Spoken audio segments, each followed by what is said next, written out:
कृष्णा, कैसे हैं आप सब। अब देखिए अगेन एक मोस्ट इंपोर्टेंट थ्योरम, थ्योरम 6.2। ये क्या कहती है, if a line divide any two side of a triangle in the same ratio then the line is parallel to the third side. ध्यान से समझने की कोशिश करना, बिल्कुल सिंपल है, कोई दिक्कत नहीं है। कह रहा है कि एक लाइन डिवाइड कर रही है कोई भी दो साइड को सेम रेशियो में, तब वो लाइन मेरे पास पैरेलल होगी थर्ड साइड के। कुछ भी नहीं है। सबसे पहले देखो, मैंने एक ट्रायंगल कंसीडर कर ली ए बी सी, ठीक है।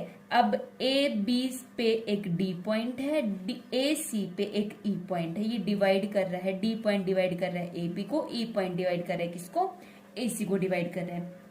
कह रहा है कि यदि ये ऐसे डिवाइड करेगा ना, इसको इक्वल रेशियो में, A D upon D P and A E upon E C, मतलब इक्वल रेशियो में, जितना, जैसे ये 3 है ना, तो उस साइड भी 3 है, इस साइड भी 3 है, इस टाइप से ये इक्वल रेशियो में इसको क्या कर रहा है, डिवाइड कर रहा है। मतलब ए डी और डी बी इक्वल है, ए ई और ई सी मेरे पास इक्वल है। तब कह रहा है कि ये जो लाइन है वो पैरेलल हो जाएगी किसके, थर्ड साइड के। क्या मतलब, क्या पैरेलल हो जाएगा, डी ई पैरेलल हो जाएगी किसके, बी सी के पैरेलल हो जाएगी।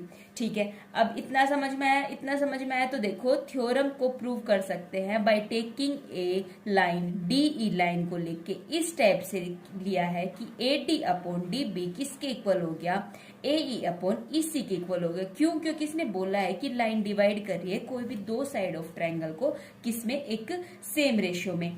अज्यूम कर लिया कि डी ई मेरे पास पैरेलल नहीं है बीसी के, बट मेरे को शो क्या करना है कि डी ई मेरे पास पैरेलल है बीसी के, तो उसका कॉन्ट्राडिक्ट मैंने अज्यूम कर लिया। क्या अज्यूम कर लिया कि डी ई मेरे पास बीसी के पैरेलल नहीं है। यदि डी ई मेरे पास बीसी के पैरेलल नहीं है, तो मैंने एक दूसरी लाइन, एक इमेजिनरी लाइन इस टाइप से ड्रॉ कर ली कि डी ई डैश, ई डैश एक पॉइंट ड्रॉ कर लिया कि डी ई डैश मेरे पास पैरेलल है बीसी के।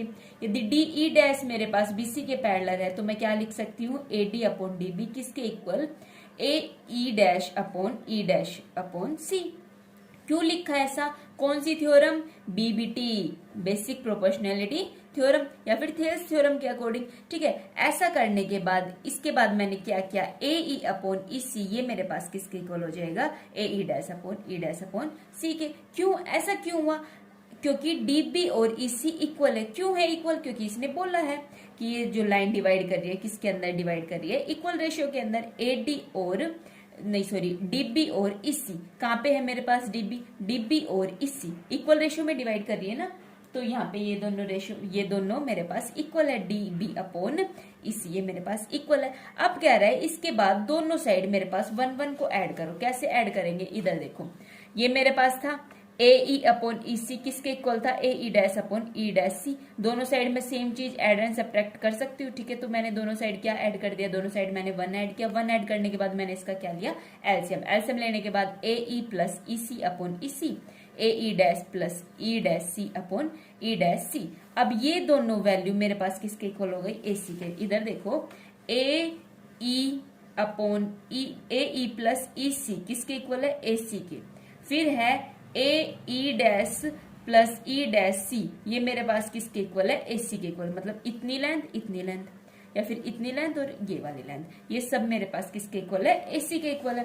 तो मैंने वही लिखा, ए सी अपॉन ई सी किसके इक्वल हो गया, ए सी अपॉन ई डैश सी। ठीक है, अब ये वैल्यू आ जाने के बाद इधर से देखो, ए सी से ए सी कैंसिल करके मैं ई डैश सी को ई सी के इक्वल कर सकती हूँ, बिल्कुल कर सकती हूँ। इसका क्या मतलब हुआ, इसका मतलब हुआ ए ई डैश सी और ई सी, ये दोनों मेरे पास इक्वल है। ये दोनों किस कंडीशन में इक्वल होगी, ध्यान से देखना। यदि ये दोनों एक ही पॉइंट होंगे तभी तो ये इक्वल होंगे।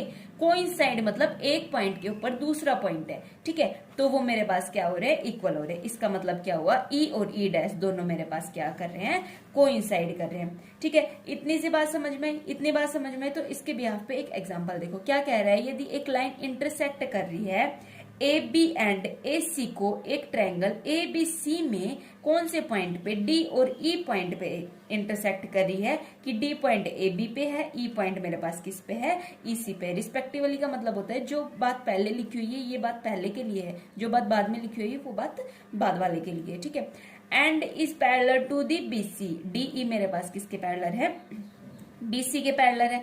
ठीक है, तो अब क्या प्रूव करके दिखाना है कि A D upon A B ठीक है, इस बार ध्यान से देखना, AD अपॉन AB किसके इक्वल हो जाएगा, AE अपॉन AC के इक्वल हो जाएगा।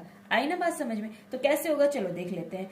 अब है मेरे पास DE किसके पैरेलल है, BC के। DE किसके पैरेलल है, BC के। ठीक है, इसने दिया हुआ भी है। ओके, इसके बाद DE यदि पैरेलल है BC के तो थेल्स थ्योरम के अकॉर्डिंग, थ्योरम नंबर 6.1 के अकॉर्डिंग मैं क्या लिख सकती हूँ, AD अपॉन DB किसके इक्वल, AE अपॉन EC के इक्वल लिख दिया। बिल्कुल लिख दिया, दोनों को रेसिप्रोकल कर दिया। रेसिप्रोकल करने के बाद DB अपॉन AD किसके इक्वल हो जाएगा, AE upon EC upon AE।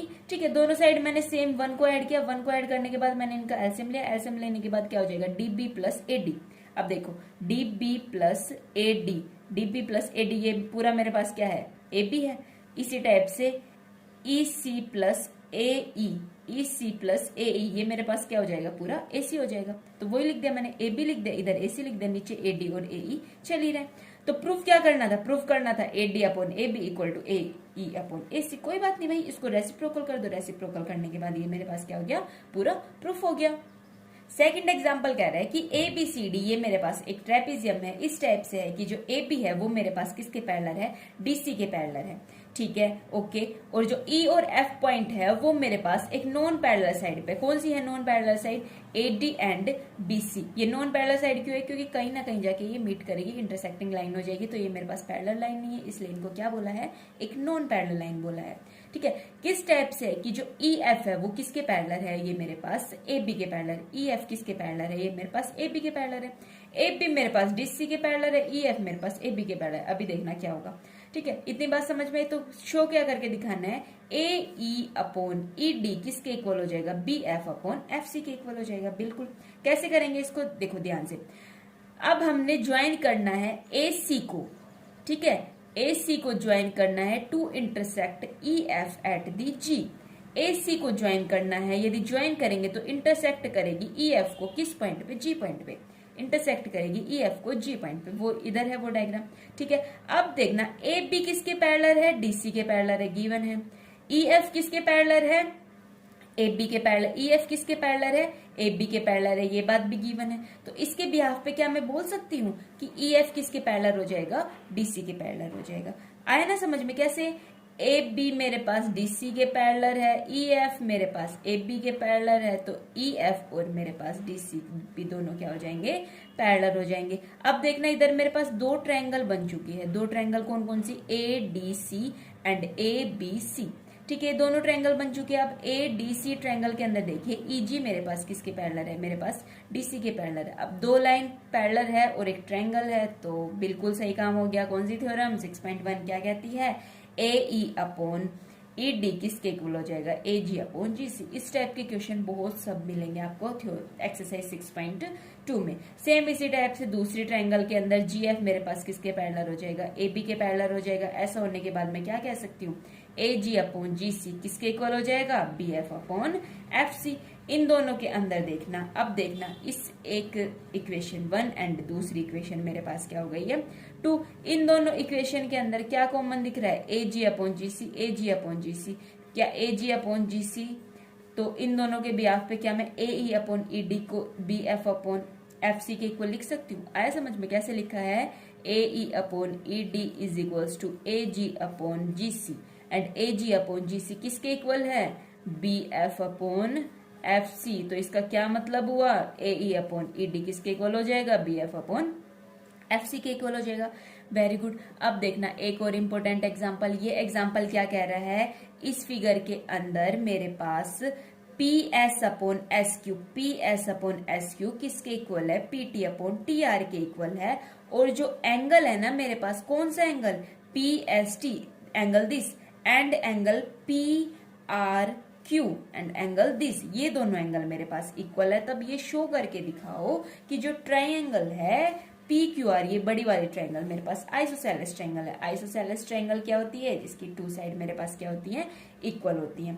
ठीक है, अब ये मेरे पास दिया हुआ है, जो चीज गिवन है वो ही मैंने लिख दी। ये चीज लिखने के बाद मैं क्या कह सकती हूँ थ्योरम 6.2 से कि यदि इनका रेशियो इक्वल है तो ये मेरे पास ST किसके पैरेलल है, QR के पैरेलल है। ठीक है, वेरी गुड। ST मेरे पास QR के पैरेलल है और इनकी जो कोरस्पोंडिंग एंगल है वो भी मेरे पास क्या हो जाएंगे, इक्वल। कोरस्पोंडिंग एंगल ये वाले एंगल होते हैं। ठीक है, क्लास 9th में बहुत अच्छे से पढ़ा होगा, नहीं पढ़ा होगा तो इधर देख लो, कोई दिक्कत नहीं है। एंगल पी एस टी किसके इक्वल हो जाएगा, एंगल पी क्यू आर के इक्वल हो जाएगा। अब मेरे पास गिवन क्या है कि एंगल पी एस टी किसके इक्वल है, एंगल पी आर क्यू के इक्वल है। तो क्या मैं इन दोनों इक्वेशन से इन दोनों को इक्वल कर सकती हूँ? कैसे इक्वल कर दिया, आया ना समझ में।